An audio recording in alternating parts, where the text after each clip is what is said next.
The KC-135 Stratotanker has been refueling U.S. Air Force and U.S. Navy aircraft since 1957. It is not a combatant. It carries no defensive systems beyond radar warning receivers.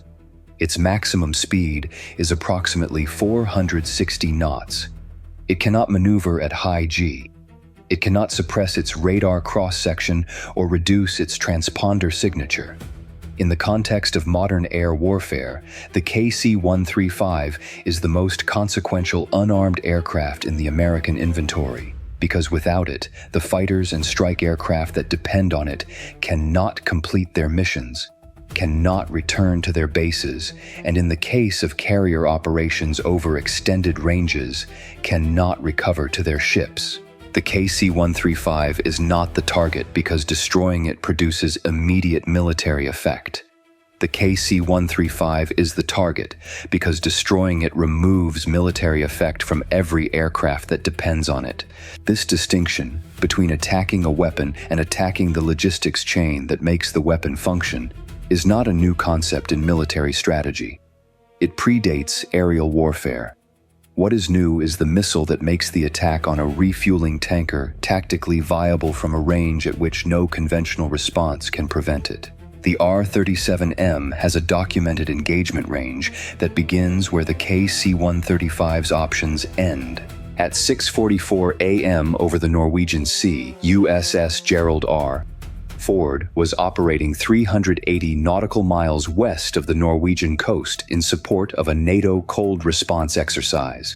4 F-35C aircraft had launched at 6:12 a.m. on 2 separate missions, a 2-ship section assigned to the exercise's southern intercept corridor, and a 2-ship section holding a northern CAP station, approximately 140 nautical miles north of the carrier.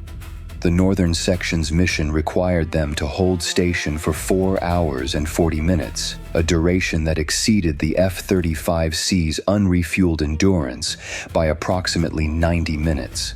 At 6:44 a.m., the KC-135, assigned to support the northern CAP, was at 26,000 feet, 80 nautical miles south of the CAP station, in a racetrack pattern that kept it in the refueling corridor the northern section would need at 7:30 a.m. The northern section's fuel state at 6:44 a.m. Bingo plus 62 minutes, sufficient for their current mission without immediate tanking. At 7:30 a.m., they would need to tank or return to the carrier. At 6:44 a.m., 2 MiG-31BM contacts appeared on the E-3C Sentry's radar picture, climbing from Severomorsk Air Base on the Kola Peninsula at bearing 045, altitude climbing through 22,000 feet, speed increasing through Mach 1.4 on a heading of 270, Andrin west. Not toward the F-35C cap stations, not toward the carrier. Heading 270 degrees from Severomorsk, pointed directly toward the Norwegian Sea refueling corridor, directly toward the KC-135's current position. The MiG-31BM at Mach 2.8 cruise would cover the distance from Severomorsk to the KC-135's position in approximately 19 minutes. The R-37M's maximum engagement range was 300 kilometers. From the MiG-31's maximum speed cruise altitude of 65,000 feet, the R-37M's range performance against a large, non-maneuvering target like the KC-135 was at the upper end of the documented envelope. The MiG-31BM did not need to reach the KC-135's position. It needed to reach the point at which the R-37M could reach the KC-135. At 6:44 a.m., the Sentry's tactical controller calculated the release geometry. At current speed and heading, the MiG-31s would enter the R-37M's effective engagement range against the KC-135 in approximately 12 minutes. The F-22A assigned to the exercise's northern air superiority sector was at 41,000 feet, 220 nautical miles west of the MiG-31 contacts and 95 nautical miles north of the KC-135. It had been holding a Supercruise racetrack at Mach 1.5 since 5:48 a.m. Fuel state, bingo, plus 44 minutes. Sufficient. The scramble order reached the F-22 pilot at 6:44 a.m. and 39 seconds. The geometry was the problem that the next 47 minutes would revolve around. The F-22, at 220 nautical miles west of the MiG-31s, at Mach 1.5 Supercruise, needed approximately 11 minutes to close to the MiG-31's current position. The MiG-31S would be inside R-37M release geometry in 12 minutes. 1 minute of margin to establish an intercept position before the MiG-31s could release. 1 minute was not a comfortable margin against two aircraft at Mach 2.8, flying on a straight-line approach to a pre-planned release point. The F-22 could not prevent the R-37M from being released if the MiG-31 crews maintained their current speed and bearing. The math was not close enough. The correct response was not to intercept the launching platform before release. The correct response was to intercept the missile after release. Intercepting an R-37M with an AIM-120D had been theoretically modeled in the classified planning documents that the F-22 community maintained for exactly this scenario. The theoretical model produced a success probability that the debrief would later describe as better than coin toss, but not reliably better. The specific geometry, a missile at Mach 5 terminal speed against an AIM-120D with a fire control solution built from a target radar cross-section that was small and fast, was the worst-case scenario for the AIM-120D's seeker, worse than the KH-28 intercept geometry because the R-37M was faster and smaller than the KH-28. The F-22 pilot processed this assessment and made the decision that the geometry required. The intercept attempt against the R-37M would be available if the MiG-31 crews released from the planned geometry.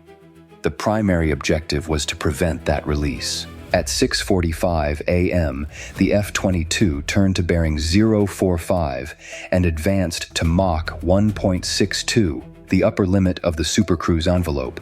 Maximum non-afterburner output. The F-119 engines at this setting were producing their maximum fuel-efficient supersonic power.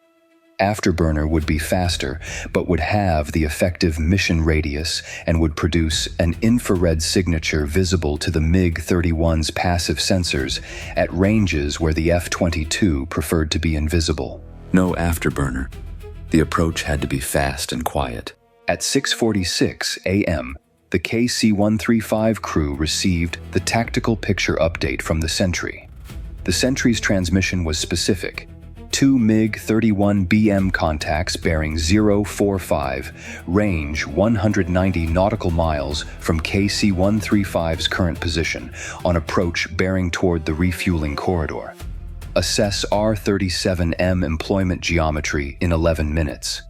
KC-135 is requested to execute evasive routing on bearing 190 at maximum speed. Maximum speed for a KC-135, 460 knots. Not fast enough to exit the R-37M's engagement envelope in 11 minutes. The request was correct procedure. The physics were not cooperative.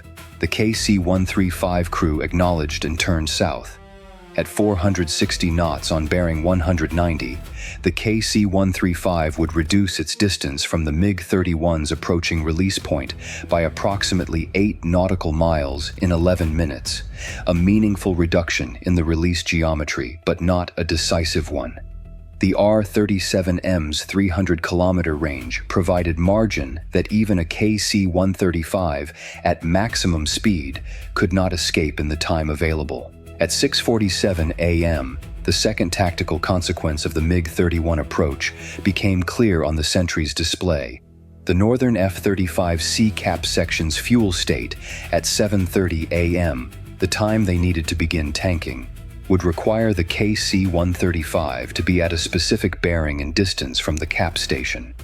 If the KC-135 was unable to hold the refueling corridor position due to its evasive routing, The northern F-35C section would not be able to complete their assigned mission and would have to recover to the carrier at 7:30 a.m. rather than their planned 10:52 a.m. recovery. The northern section's Link 16 picture showed the same contacts. Both F-35C pilots processed the same geometry simultaneously. Bingo plus 62 minutes at 6:47 a.m. meant bingo plus 55 minutes at 6:54 a.m. The recovery window to the carrier was approximately 48 minutes of flight from their current cap station. If the KC-135 could not support a 7:30 a.m. refueling, the northern section would need to depart their CAP station by approximately 7:42 a.m. at the latest to arrive at the carrier with minimal reserve fuel. 55 minutes to a mandatory departure that would vacate the northern cap station. The exercise's air picture depended on that station being maintained. The first friction event arrived at 6:48 a.m. The MiG-31 contacts increased speed from Mach 2.8 to Mach 2.84, a small increase, but one that shaved 45 seconds from the 12-minute window the F-22 had been planning around. The R-37M release geometry would be reached in 10 minutes and 15 seconds rather than 12 minutes. The F-22's Mach 1.62 approach needed 9 minutes and 40 seconds to close to the MiG-31's current position. That gap, the difference between 10 minutes and 15 seconds of MiG-31 travel to release geometry and 9 minutes and 40 seconds of F-22 travel to intercept position, was 35 seconds. 35 seconds was not enough margin to guarantee that the F-22 could establish a fire control lock on the MiG-31s and transmit a deterrent before the MiG-31 crew's release trigger was activated. At 6:48 a.m. and 20 seconds, the F-22 pilot made a calculation that the debrief would describe as the engagement's inflection point. Advancing to Afterburner at this moment would close the gap from 35 seconds to approximately 90 seconds of margin, giving the F-22 a meaningful window to establish deterrent geometry before release. But Afterburner at this range and geometry would produce an infrared signature that the MiG-31's infrared search and track system, the 8TPIRST, a standard fit on the MiG-31BM, could detect at approximately 50 nautical miles in the current cold, clear sky. The F-22 was currently 142 nautical miles from the MiG-31s. At Afterburner, the infrared signature would become detectable at 50 nautical miles, meaning the F-22 would be detected approximately 50 nautical miles before it could establish the fire control geometry it needed. Detection by the MiG-31 crews would tell them exactly what they needed to know. An interceptor was inbound. It was fast. It was a problem for their release geometry, and the decision about whether to release early, before the optimal release point, at reduced effectiveness against the KC-135, was now time-critical. An early R-37M release from a non-optimal geometry still put a Mach 5 missile in the air. Against a KC-135 at 460 knots, a Mach 5 missile from a sub-optimal release point was not guaranteed to hit.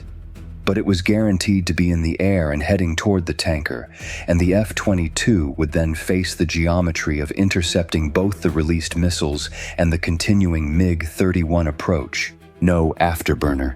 The gamble was that 35 seconds of margin was enough. At 6:51 a.m., the AN/APG-77 LPI mode resolved the MiG-31 contacts at 88 nautical miles.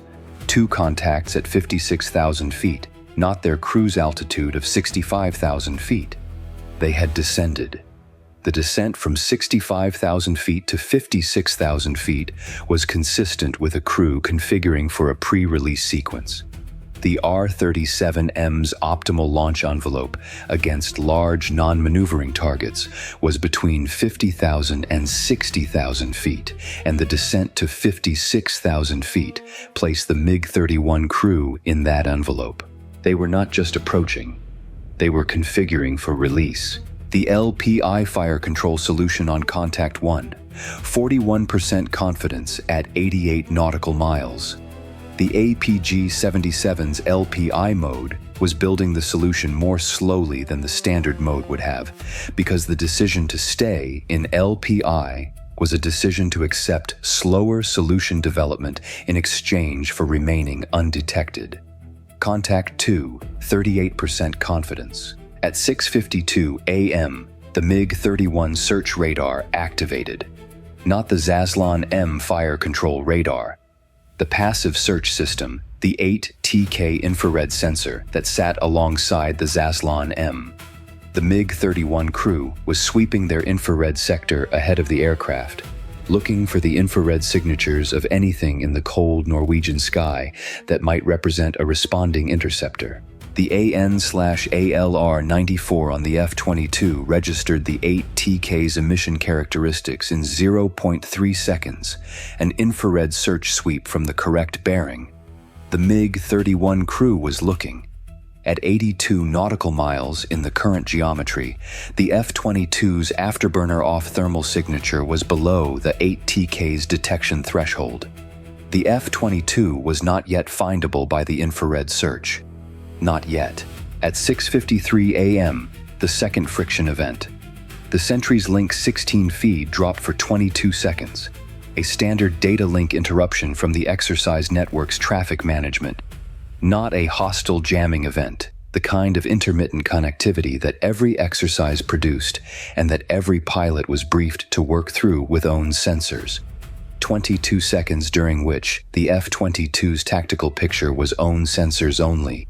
The APG-77 LPI solution on the MiG-31 contacts, which at this moment was reading Contact 1 at 74 nautical miles, confidence 52%, and Contact 2 at 76 nautical miles, confidence 49%. When the Link 16 restored at 6:53 a.m. in 22 seconds, the MiG-31 contacts were where they should have been by the projection. No deviation. The 22-second gap had not produced any new information. It had simply been 22 seconds of reduced certainty about exactly where the contacts were, managed by position projection from the last confirmed position. 22 seconds at Mach 2.84 was 9.4 nautical miles of MiG-31 travel toward the release point. At 6:54 a.m. and 30 seconds, range to Contact 1, 68 nautical miles. The APG-77 LPI solution confidence, 61%. The MiG-31 release geometry would be reached in approximately 1 minute and 40 seconds at current speed. The F-22 was 68 nautical miles from the contact, outside the AIM-120D's optimal employment range, inside the range at which a full-power APG-77 activation would produce a fire control solution sufficient to communicate deterrent geometry within the next 30 seconds. At 6:54 a.m. and 30 seconds, the APG-77 went to full tactical power, not the calculated LPI approach that had been built for 11 minutes. A deliberate full-power activation, the most capable air-to-air radar in operational service, locking both MiG-31 contacts simultaneously at 68 and 70 nautical miles. The solution on Contact 1 reached 87% confidence in 1.4 seconds. Contact 2, 84%. Both green. Both valid. The Zaslon-M radar warning system on the MiG-31s registered the APG-77's full-power emission in 0.4 seconds. The Zaslon-M's passive characterization suite spent the next 0.8 seconds attempting to identify the emission source. APG-77 emission characteristics were in the Russian adversary emission database, the frequency band, the pulse repetition characteristics, the specific LPI spectral signature of the most capable USAF air superiority fighter. Whether the specific emission the Zaslon-M was now receiving resolved cleanly as an F-22 versus a potential F-35 or another platform was a discrimination question, the 0.8-second characterization addressed with moderate confidence. The RWR's alert to the MiG-31 crew was not ambiguous about the key point. a high-performance AESA radar in fire control mode, from the west, at a range the Zaslon-M estimated as approximately 65 to 75 nautical miles. An interceptor, in fire control mode, 65 to 75 nautical miles away. The F-22 transmitted on guard at 6:54 a.m. and 52 seconds. Foxhound flight. Foxhound flight. You are being tracked by a U.S. Air Force aircraft at 68 nautical miles in fire control mode. You are approaching the engagement range of a non-combatant refueling aircraft. The refueling aircraft carries no defensive systems and no ordnance. Reverse course immediately. This is your final advisory. The transmission was in English. It named the KC-135's status, non-combatant, unarmed. It communicated the fire control lock's existence without ambiguity. The guard frequency would have been received by the KC-135 crew and by the northern F-35C section simultaneously. The response from the MiG-31 formation came in 18 seconds. Not a radio call. The Zaslon-M activated, not in fire control mode against the KC-135, but in fire control mode against the F-22's bearing. The lead MiG-31 crew had redirected their primary sensor from the surface attack geometry toward the intercepting aircraft. They were building a fire control solution on the F-22. At 62 nautical miles with the Zaslon-M's 300-plus kilometer track range against a fighter-sized target, the MiG-31 crew could build a solution on the F-22. Whether the F-22's radar cross-section at this aspect, in this geometry, resolved cleanly in the Zaslon-M's tracking algorithm was the technical question that determined whether the next few seconds produced a fire control solution or a search continuation. The Zaslon-M tracked for 11 seconds. At 11 seconds, the mode changed, from single target track to wide sector search. The tracking algorithm had not maintained a stable solution on the F-22 at this range and geometry. The F-22's frontal radar cross-section had been below the Zaslon-M's reliable tracking threshold. The Zaslon-M had found the APG-77's emissions, but had not confirmed the aircraft producing them as a discrete trackable contact. The lead MiG-31 pilot was being locked by an aircraft he could not find on his own radar. At 6:55 a.m. and 21 seconds, the MiG-31 formation began its turn. Not a hard break, a coordinated banking turn, both contacts simultaneously, nose pulling north-northeast. The new heading, 032 degrees, back toward the Kola Peninsula. Not afterburner, military power, speed reducing as the energy invested in the westbound approach was converted to the new heading's requirements. The release geometry for the R-37M against the KC-135 had not been reached. The MiG-31 cruise had been 23 seconds from the optimal release point when the APG-77 activated. 23 seconds. The turn north-northeast had begun 47 seconds after the APG-77 activation, which meant the cruise had spent 24 seconds assessing the tactical picture. The unknown interceptor they could hear but not track, the fire control solution they could not build, the fundamental asymmetry of being locked by something invisible before making the decision to abort the profile. At 6:56 a.m., the F-22 held the fire control solutions on both contacts through their turn, tracking the retreating MiG-31s as their range increased. 70 nautical miles, 76, 84. The solutions remained valid through 120 nautical miles before the LPI mode was sufficient, and the full power mode stepped down. At 6:57 a.m., the F-22 transmitted to the sentry. Eagle Control, Raptor lead.